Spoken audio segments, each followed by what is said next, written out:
Pensioner समाज कल्याण समिति कार्यालय मानसरोवर पार्क रोहतक में आज यहाँ पेंशनर समाज की हरियाणा प्रदेश की एक विशेष बैठक आयोजित हुई, जिसमें निर्णय लिया गया और इस बैठक का विशेष एजेंडा रहा कि कौन सरकार हमारी मांगें मानेगा और किस सरकार से हम अपनी मांगें पूरी करने के बाद किसको सहयोग करें।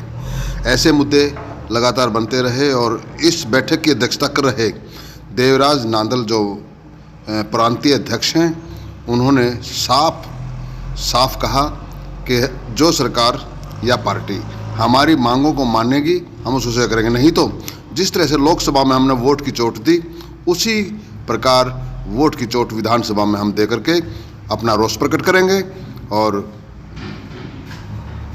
अग्रिम कार्रवाई के लिए अब नांदल साहब बात करेंगे और बताएंगे नांदल साहब क्या कहते हैं। देखिए उजाला आज तक की रिपोर्ट। आपने जो हौसला बढ़ाया, जो प्रोग्राम सुधारा, उसके लिए आप सबका धन्यवाद है।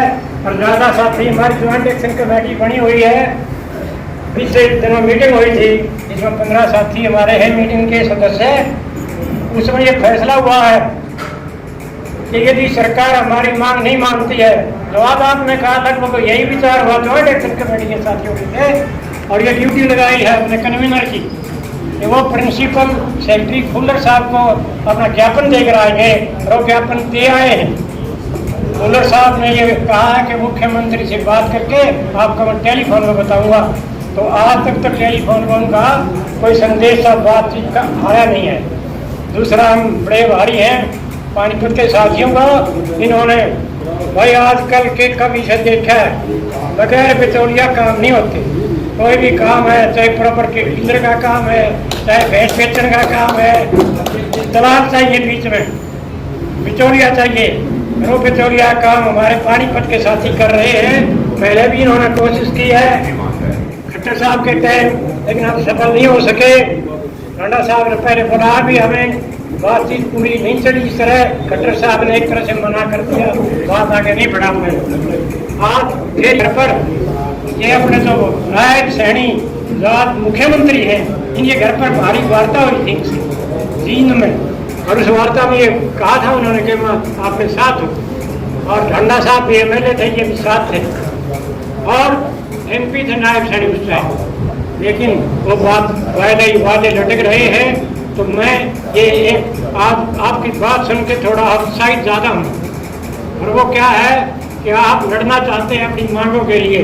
और नैन साहब ने कंक्लूड कर दिया, हमारे बांगड़ साहब ने कंक्लूड कर दिया। और बांगड़ साहब ये गांव के, बांगड़ साहब के गांव के ये ढांडा साहब ये गांव से बिलोंग करते हैं। तो मैं इस बात को मानता हूँ कि यदि सरकार, हमारे बंगा साहब ने लेटर लिख लिया, हमारे जींदवाड़ा ने लेटर लिखा, सिरसावाड़ा ने लेटर लिखा मुख्यमंत्री के नाम, हमने लिखा, पानीपत वाला ने दिया है आश्वासन, लेकिन सरकार की ओर से अभी कोई पॉजिटिव रिस्पॉन्स नहीं आया है।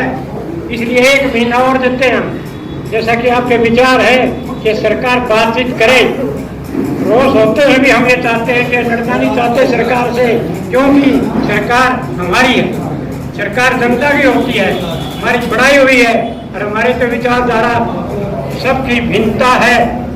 मेरे विचारधारा वाले ऐसे हैं जो BJP के समर्थक हैं, RSS के आदमी भी हैं हमारे साथ, कांग्रेस के भी हैं हमारे साथ, और पार्टियों के भी हो सकते हैं विचारधारा से।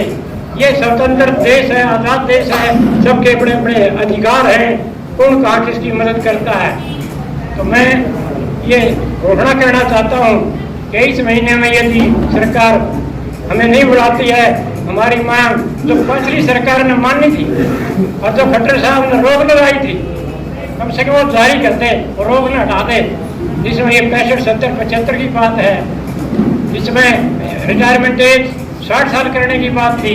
IAS की 60 साल रिटायरमेंट एज है। हम तो रिटायर हो लिए, लेकिन अपने बच्चों के लिए हमने सोचना चाहिए, समाज के लिए सोचना चाहिए, अपनी समाज के लिए, क्योंकि 60 साल है IAS की, और 4th क्लास की भी 60 साल है। तो हमारी बीच वाले साथी हैं, उनकी 60 क्यों नहीं? एक देश 2 कानून, ये नहीं चलेंगे, गलत है। बीजेपी हमेशा कहती हुई है सबका साथ सबका विकास, तो सबकी बात सुने और उसको लागू करें। हम ये आज भी अपील करते हैं और हमारी अपील पर सरकार कोशिश करेंगे हम चारों ओर से इस महीने में हमारे साथी लगो और ज़्यादा प्रयास करो। और यदि अब विधानसभा सत्र की डेट आज रखनी है, यदि फिर भी टाइम नहीं देते तो एक कोशिश करेंगे विधानसभा के सत्र के टाइम मुख्यमंत्री को, विपक्ष के नेता को और सभी विधायकों को एक चेतावनी पत्र देकर आएंगे हम, और वो कहेंगे कि अभी 10 साल तक हमारी मांग नहीं मानी, अब मान लो। हम तो आदमी सरकार के हैं, जनता के हैं, जनता की सरकार है, तो हम तो आदमी अपील करने आए हैं कि हमारी सुनो, और नहीं सुनेंगे तो हमारा पहले वाला फैसला जो लोकसभा के टाइम फैसला किया था वो क्या था, वोट की चोट से बदला लेंगे सरकार का। तो सरकार हमारी मांग नहीं सुनती, उसको सत्ता में रहने का कोई अधिकार नहीं है। और ये सरकार तब से तो बदला लेने के लिए हमारी आत्मा यदि है, आपकी आत्मा जीवा है, तो हमने खून यदि आपका है, आपने एकदम से सब ने खड़ा होकर के, जैसे हमारे साथियों ने कहा है कि रैली, अब रैली का समय तो इतना नहीं है, कम से कम रोज प्रकट जरूर करें। बहुत साथियों ने कहा है डेपुटेशन के तौर पर हम मिलें और सबको चेतावनी दे दें, और यदि सरकार फिर भी नहीं मानती है तो वोट की जोड़ से लोकसभा में कसर रह गया तो आधा हिस्सा मिल जाए। क्यों हमारे कम हुए वही हम हार गए, क्योंकि जागरूकता की कमी है। तो पूरी जागरूकता करेंगे, घर घर जाएंगे, लेकिन ये बिना और वेट करेंगे सरकार का, ये मेरा कहना है। यदि आप सहमत हैं, हमारे साथी प्रस्ताव पास करते हैं, हम लड़ेंगे, जीतेंगे, लड़ेंगे, जीतेंगे। जिंदाबाद, जिंदाबाद।